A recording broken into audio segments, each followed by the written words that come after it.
Hi everyone. Doing a remote vlog today. I'm someplace in Boston. I don't really actually know where I am right now.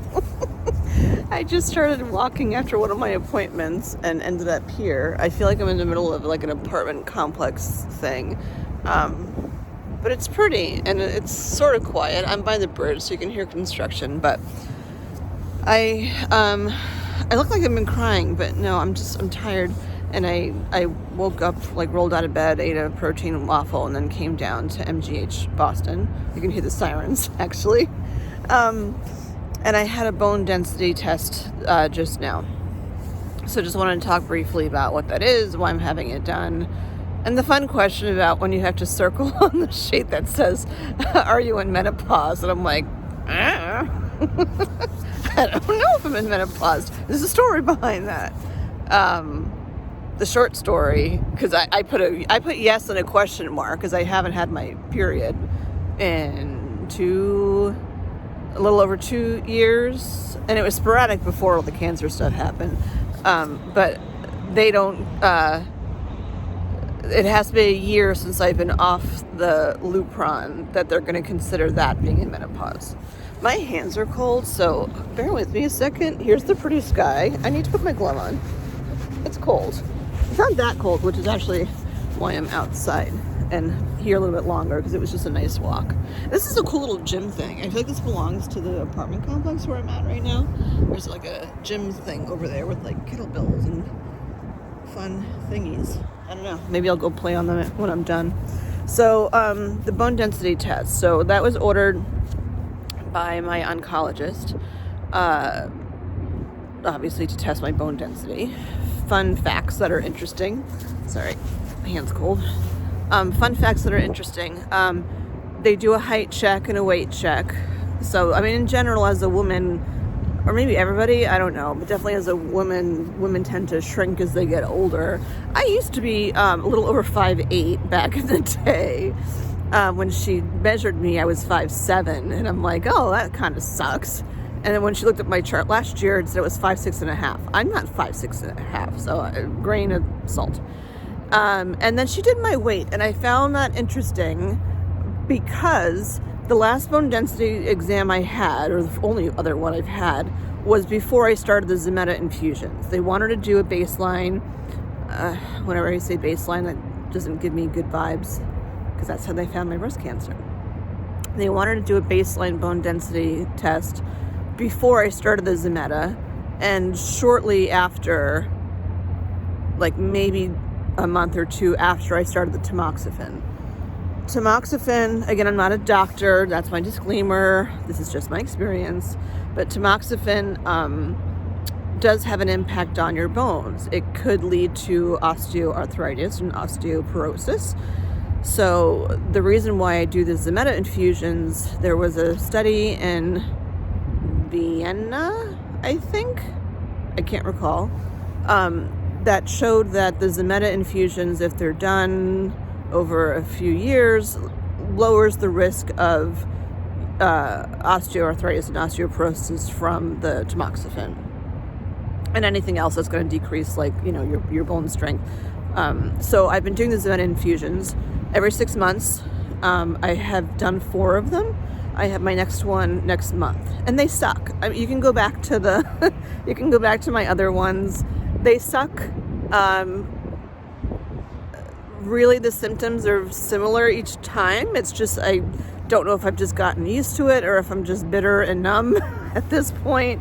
But I have the one next month, and then I have another one after that, and then that's the last one, because I think beyond 3 years worth of treatments, there's no studies that show that doing anything more would be of any benefit. Which is actually why I had the chemo too. Or I'm sorry, whoa, that's a weird. Yeah, I said that wrong. That's why I didn't need the chemo. It was because of the putting all the bits and pieces together from my cancer. There was no clinical advantage of me doing chemo. They just cut out a lot of parts of me instead until all the cancer was gone.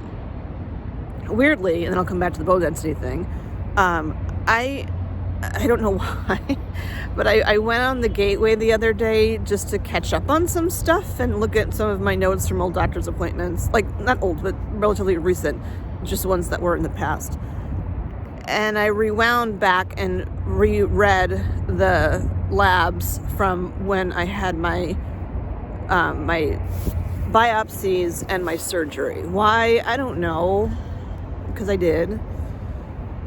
And it's interesting to go back and look at them again, because when it's so fresh in your head, it's just like way TMI, and all you're focused on is, I have cancer, make it go away. And now, as I looked at everything, because I'm graduating out of PT, by the way, I did the checkout thing. I did the graph. My graph is like woo, which is a good thing, because I'm not like in pain really and stuff anymore. And I saw a line. I saw a line on my ab, like that actually was the outside of a muscle, which was amazing. I'm like, that's my abdomen. I haven't seen that thing in quite some time. So I know I have to continue with the exercises. But when I went through the notes from the from my double mastectomy, what I was looking for was, again, like, what kind of cancer was in each breast, and the sizes of the tumors, and trying to understand why I still have so much issue with my right side. And I'm also like not considering, like I'm planning out having a tattoo done on my right side, which everybody else says not to do, but my breast surgeon said there's no reason why I shouldn't be able to get a tattoo on my wrist on my right side. The doctors and nurses won't even give me shots. You hear that? These are helicopters flying in to land at MGH. Just cool to hear helicopters, but sad because like whoever's on the helicopter is like not having a good day. I hope you can hear me okay. I hope you can hear me okay. So what I noticed that I didn't realize for the past 2+ years, I know I had 3 tumors. Oh, it's leaving actually. That was the one that dropped someone off before. See, there it is. Here's the helicopter. I'm grateful I'm not on it. So I had the 3 tumors, and within my right breast in different areas, it was kind of messed up, man, but there were 21, I can't remember the vocabulary term that they checked, 21 areas, I guess, basically, because like the milk ducts, like you have so many of them. There were 21 areas that they checked, and 17 of them came out positive for cancer cells. It's fucked up. So that's a big part of why a lumpectomy was not on the table. And then even within my breast, like, yes, I had invasive ductal carcinoma. It's the title of the page. I also had lobular carcinoma in situ on one side. I can't remember which is which. I also had lobular carcinoma, invasive lobular carcinoma on the other side, which was not found until after my surgery. The testing showed that it was in situ, like inside the duct still, but when they did the mastectomy, it actually had spread out of the ducts, which is why, or out of the lobule, which is why they call it invasive lobular carcinoma. I just had a weird moment that I'm like in Boston, which is usually like my happy like woohoo place, and I'm talking about like carcinoma in Boston near MGH. Like, that's fucked up. Sorry, just reflecting. And I had DCIS, ductal carcinoma in situ, also in my right breast in a different area. So it's interesting that like almost all the kinds of cancer I had in both of my boobs. And left side, like I saw they number everything and letter everything. So like they took 2 lymph nodes from my right side, or left side. My right side, like they label them. Like the tumors were like A, B, and C or whatever, and the lymph node removal was D up to J, I think, or E up to J. There were 6 of them that they removed. And then there was a K. And I don't remember seeing, I just thought that the K was like part of the other, lymph nodes. Didn't do the math that makes 7, and I didn't have 7 lymph nodes removed, so the fuck was the K? I would like to go back and ask her too, well, my doctor now is in Texas, but the people that are there now, what the fuck was the K? So I looked up what it said there, and apparently they took out another piece of tissue. It was not a tumor, and it was not a lymph node, but they took out another part of my skin, kind of underneath my armpit. And I assume because of the size and because of the variety of cancers and stuff that were in my right breast, that they were just trying to be proactive as to making sure they got everything aside from just lymph nodes. But that explains a lot too of I just had a piece of my body removed aside from the 9, 10, 11 other pieces of my body that were removed. But outside of the tumors and the lymph nodes. So I just found that really interesting. So I would encourage you to, if you're going through all this stuff, once some time has passed, to go back and reread your charts just to make sure you didn't miss something. I mean, what are they going to do about it now? Nothing, but it helps explain why I have such a hard time still with my right side. And I'm actually considering another surgery on my right side, because just as time is passing, there's just been some weirdness with the way my right boob looks, which is why I haven't had the tattooing done, because I wanted to make sure my boobs are good to go before I have the tattooing done. But anyway, back to the bone density thing. So bone density, so yeah, they did it before I started the Zometa. They did it right after I started the tamoxifen, just to see right then and there, where are you? And then it's been about 2 years. So they said, you'll have the 4 Zometas, do the bone density test, and then I have 2 more Zometas after that, and see how things go. So the bone density test, it's nothing hard. I thought I would have to take out my piercing. I have my helix piercing. I thought I would have to take it out because it's metal and stuff. But it's the machine it's like an X-ray, but there are CTs qualities to it too, because a regular X-ray can't tell how dense something is. But you're on a table, and you lay down, and basically they were just checking my hips and my spine. So she asked if I was wearing an underwire bra, and I'm like, no. But I did have clasps on the back, and she's like, you have to undo the clasps. And even though I'm in so much better shape than I was, I'm still not used to my torso. So I'm not used to undoing my bra strap in front of someone on short notice. So I was having a little difficulty, but I got it, and I started trying to pull it out through my sleeve, and she's like, no, you don't have to do that. Oh, there's a random duck. Oh, she's like, you don't have to do that, you just have to unclasp it, because they check your spine too. They check your spine, so they need to have the clasps out of the way so that they can see your spine. So there's a dog taking a dump. You want to see?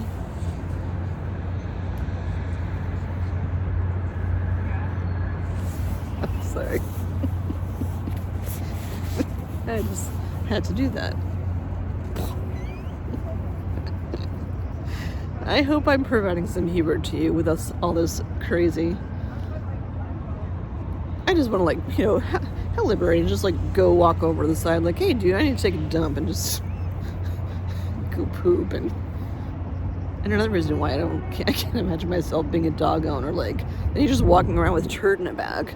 I don't want to walk around with turd in a bag. Ew. I'm not a big pet person. Anyway, so you're on the table. It's a pretty small room that I was in.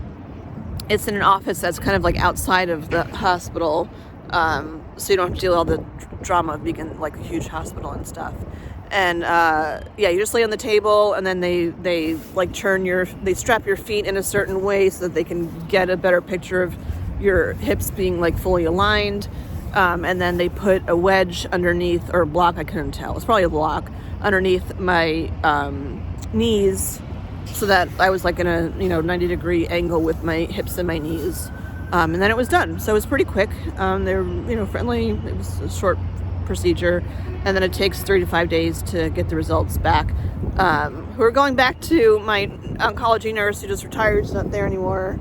But whatever, it'll be in the gateway. And then I have an appointment. Today's a Friday. I have an appointment on Monday with another oncologist to get her 2 cents on my path right now. And like curious what she has to say about what I'm doing from here on out. I still find it very weird that you don't go, well, I should say everyone in general.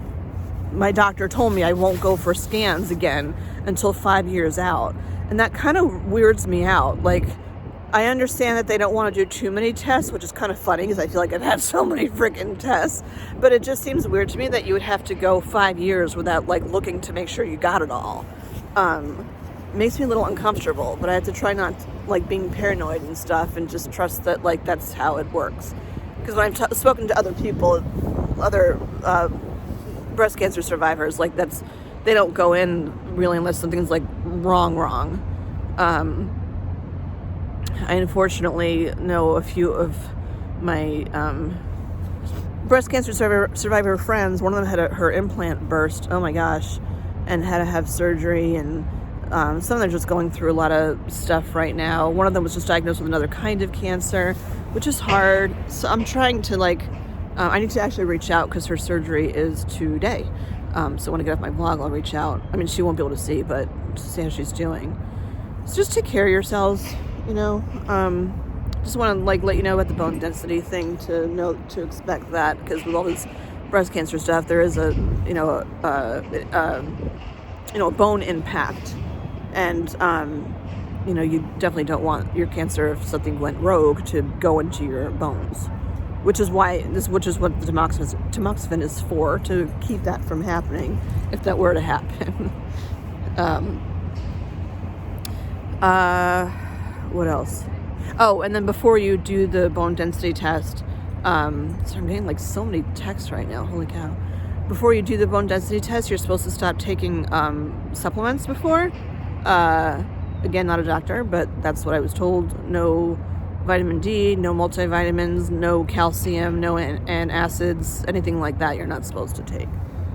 So I'm going to treat myself to, I treat myself to a nice walk. It's December, and it's cold, but it's not bitter cold. I have to say, since I stopped the Lupron, I definitely have fluctuations in temperature, body temperature, which makes sense, but I'm hoping that that's not because, I'm going to end up getting my period back. That's not going to happen. It's not going to happen, right? Manifesting. That's not going to happen. Yeah, and my hot flashes have definitely increased too, and I don't really want to increase the gabapentin for that, because it'll make me tired. So I'm just kind of going about things and seeing how stuff is. Definitely reevaluating my life and what I'm doing every day, but that's a vlog for another day, not today. Today I need to eat food and enjoy. Look at this. Isn't this pretty? It must cost a friggin' ass fortune to live here. Imagine living up there. Can you see that? That must be really pretty. And the views, they look like they're really tall ceilings. Your view is right outside the bridge. Actually, let's go for a walk. Oh my God. See, this is the PT part. I'm bending forward and then getting up. If you look through behind me, where is it? Right there. If you look right there, right there, there's the bridge behind there, the Tobin Bridge. Or the Zakin Bridge. I always confuse the two. The one that has the cables and stuff that you see at all the postcards. Yeah, but I can't tell you where I am right now because I don't really know. So I need to plug in I think I generally know where I'm going to go back where I started off. I'm going to play a little bit on these things before I go because they look fun. and not hurt myself. All right, till next time, everyone. Take care of yourselves. Bye.